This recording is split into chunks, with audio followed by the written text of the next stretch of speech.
For nearly 2 years, Lil Durk has been sitting in federal custody waiting for this moment. Now it's here. The murder-for-hire case that could determine the rest of his life has reached trial. And for Durk, the biggest threat may not be a song. It may not be an Instagram post. It may not even be one piece of surveillance footage. It could be people, witnesses, people who prosecutors believe can help explain what happened before and after the August 2022 shooting that killed Saviay'a, known as Lul Pab, while Quando Rondo survived. And here's where this case gets complicated. Some potential government witnesses reportedly entered plea agreements requiring them to cooperate with federal prosecutors if they're called. That sounds devastating, but it also gives Durk's lawyers an obvious question to put in front of the jury. What does a cooperating witness have to gain? Because this trial isn't simply going to be about what somebody says happened. It's going to be about whether 12 jurors believe them. And that could decide everything. Lil Durk, whose legal name is Durk Banks, has pleaded not guilty. Federal prosecutors accuse him of participating in a murder-for-hire conspiracy targeting Quando Rondo in retaliation for the 2020 killing of King Von. The government alleges people associated with Durk's only the family collective traveled to California in August 2022. Quando Rondo was not killed. His cousin Lul Pab was. And prosecutors say Durk wasn't simply somebody who learned about the attack afterward. Their allegation is much more serious. They accuse him of helping put the operation into motion. Durk denies the charges. So now the government has to prove its case beyond a reasonable doubt. And after delays, motions, fights over evidence, and years of headlines, jury selection began August 20th. This is no longer just a case being argued through court filings. The jury is becoming real. The witnesses are becoming real. And the government's theory is finally going to face Durk's defense in the same room. That matters because there are really two battles about to happen. The first is over the evidence. Flights, vehicles, communications, financial records, surveillance, music and video evidence the judge has allowed prosecutors to use in limited ways. But the second battle may be even more unpredictable. Credibility. Who knew what? Who actually heard Durk say something? Who personally witnessed something? Who is repeating what somebody else told them? Who has a deal with prosecutors? And what does that person expect in return? Those questions can turn an apparently devastating witness into a liability, or they can turn scattered pieces of evidence into a story the jury believes. That's why we're not going to do what the internet has already done with this case. We're not declaring Durk guilty. We're not declaring him innocent. And we're definitely not treating every rumor about somebody flipping as established fact. We're going through what prosecutors say they can prove, what Durk's lawyers can attack, and why the witnesses could become the most important people in the courtroom. Because the government's problem is simple. It isn't enough to prove that an attack happened. It isn't enough to prove people associated with OEF traveled to Los Angeles. To convict Lil Durk, prosecutors have to connect Durk to the charged conspiracy. And that's where this trial gets dangerous for both sides.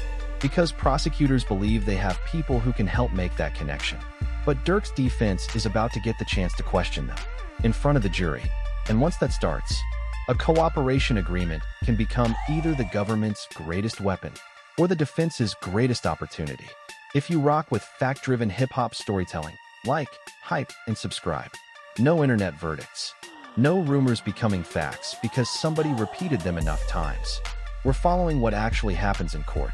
Because before we get to who could testify, you need to understand exactly what prosecutors say Durk ordered.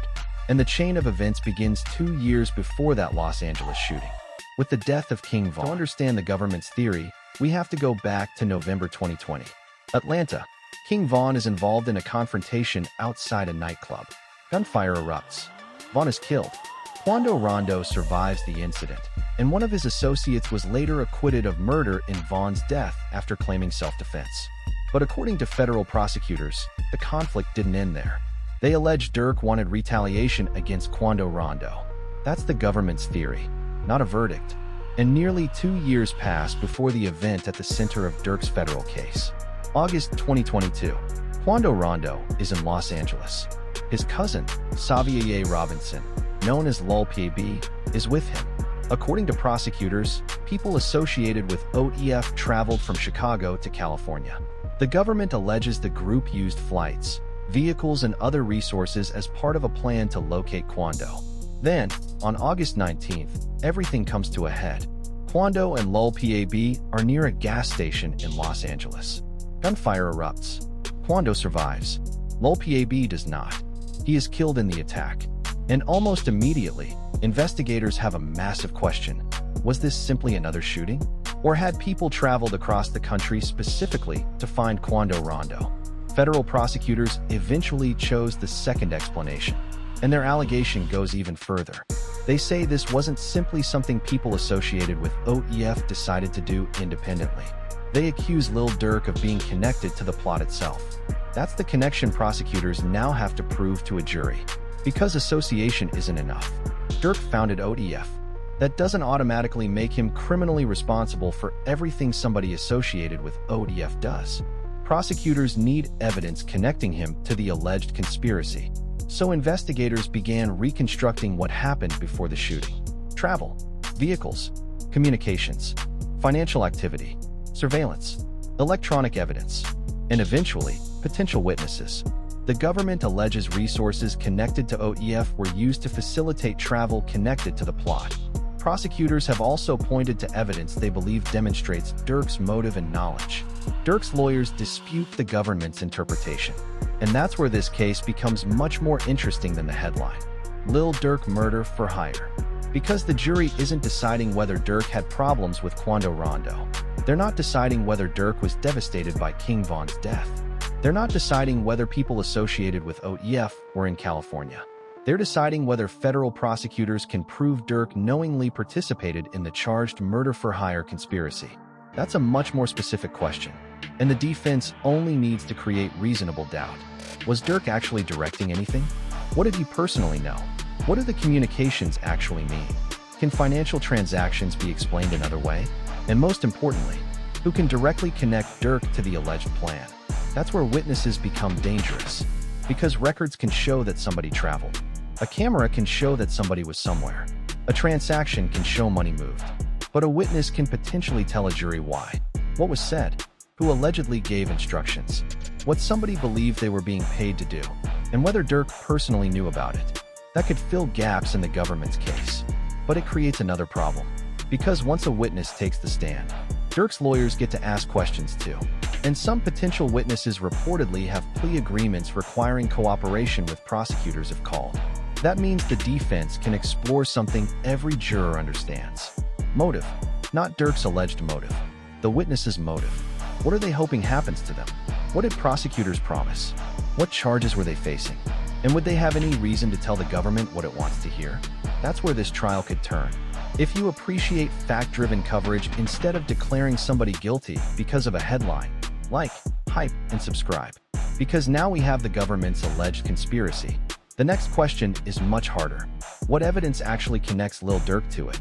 This is where the federal case stops being a story about rivalry and becomes a story about evidence. Because prosecutors don't get a conviction by proving Lil Durk disliked Quando Rondo. They have to connect Durk to the charged conspiracy. And they're preparing to show the jury evidence from multiple directions. Electronic communications, travel, vehicles, financial records, surveillance, witness testimony, a 911 call, texts, interviews, and even portions of Durk's own music and videos. That last category has already created a major courtroom battle. Durk's lawyers fought to keep various lyrics and music videos away from the jury. Their concern is obvious. A rapper can create violent art without that art being a confession. And once jurors hear lyrics that sound similar to the government's allegations, the defense argues there's a danger they'll start treating entertainment as evidence of real-world conduct. The judge excluded some material, but other material has been allowed. One of the biggest rulings involves the video for Pissed Me Off. Prosecutors argue that aspects of the song and video are relevant to their theory of motive and intent surrounding retaliation for King Von. The defense strongly disagrees with using Durk's art that way, and this could become one of the most controversial parts of the trial. Because what exactly does a rap lyric prove? Sometimes nothing. Sometimes prosecutors argue context makes it relevant. The jury has to follow the judge's instructions and evaluate the evidence for the purposes it's actually admitted. But the government isn't relying only on music. That's important. Jurors are expected to see a much broader collection of evidence, and the defense has already been fighting individual pieces before testimony even begins. For example, Durk's attorneys challenged the use of a text message recovered from a phone, arguing among other things that the phone had been unlawfully seized. That tells you how this defense is going to work. Don't wait until closing arguments. Attack the government's evidence piece by piece. How was this obtained? What does it actually prove? Who sent it? Who received it? What context is missing? Can prosecutors establish that Durk himself intended what they say he intended? Then there are the witnesses. Reports indicate prosecutors prepared a large witness roster. Some may provide background. Others could potentially address substantive parts of the government's case. And reportedly, some potential witnesses have plea agreements containing cooperation requirements. This is where viewers need to be careful. A plea agreement doesn't automatically mean a witness is lying. It also doesn't automatically mean they're telling the truth. It gives both sides something to work with. Prosecutors can say, "This person was there. They know what happened.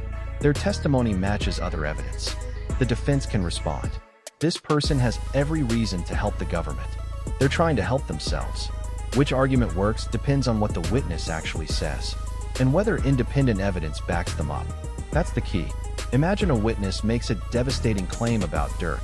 If nothing else supports it, the defense can attack credibility.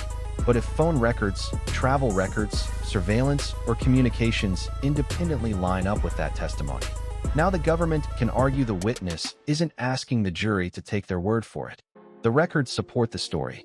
That's why this trial could be decided by connections between evidence rather than one dramatic smoking gun.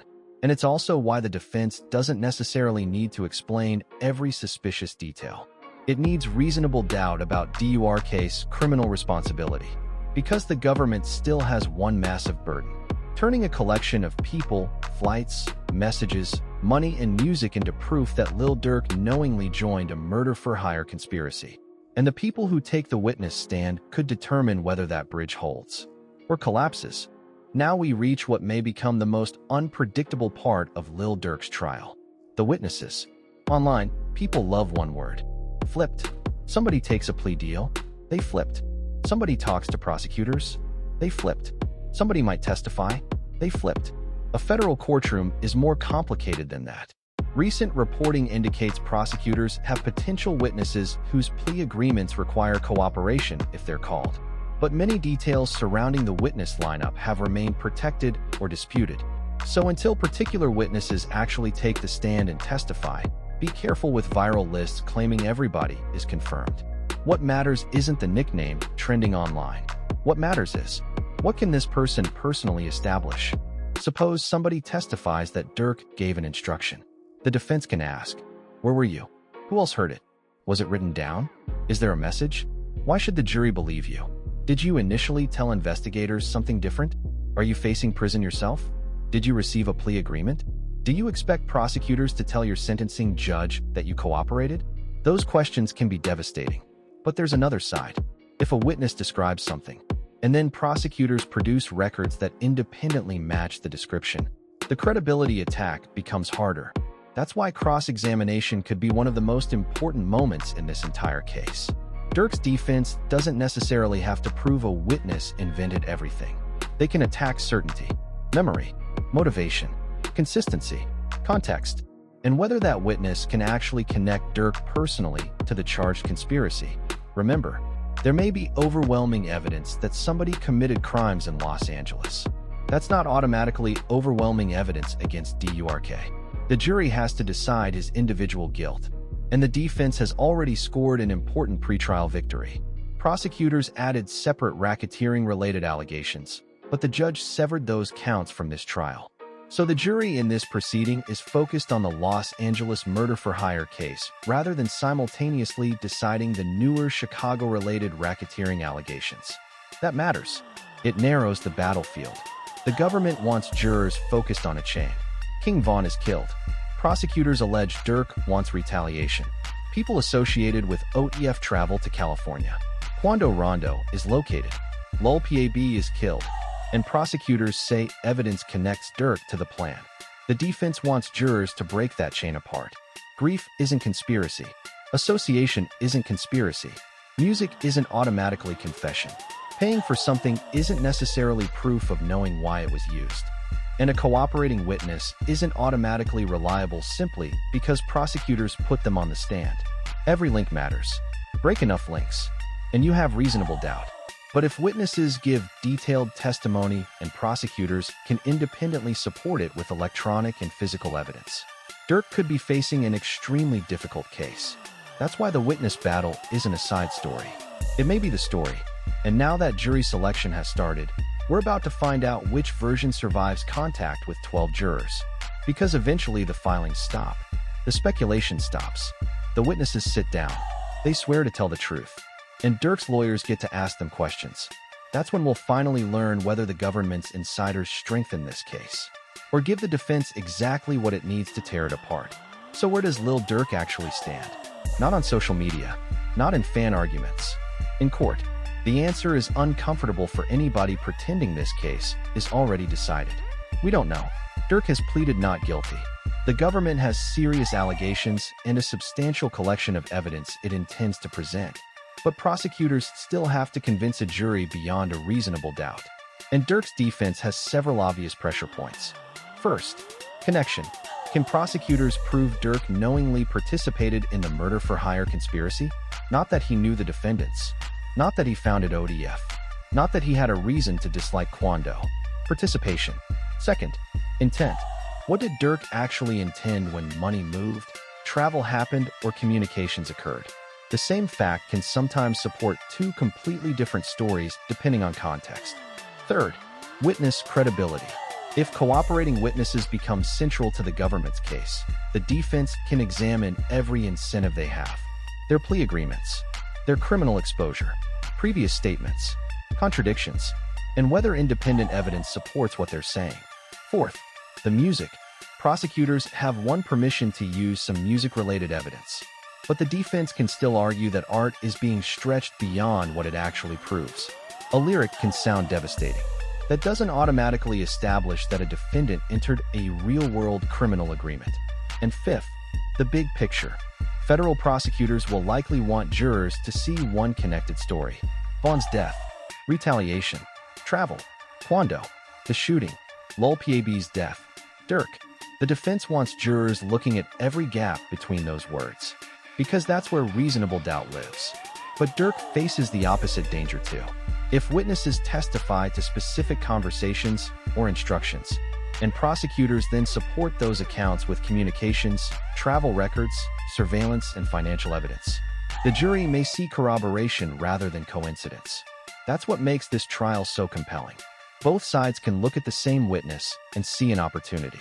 The government sees somebody who can explain what the records can't. The defense sees somebody with motives and credibility problems. The government sees Durk's music as context. The defense sees artistic expression being turned into criminal evidence.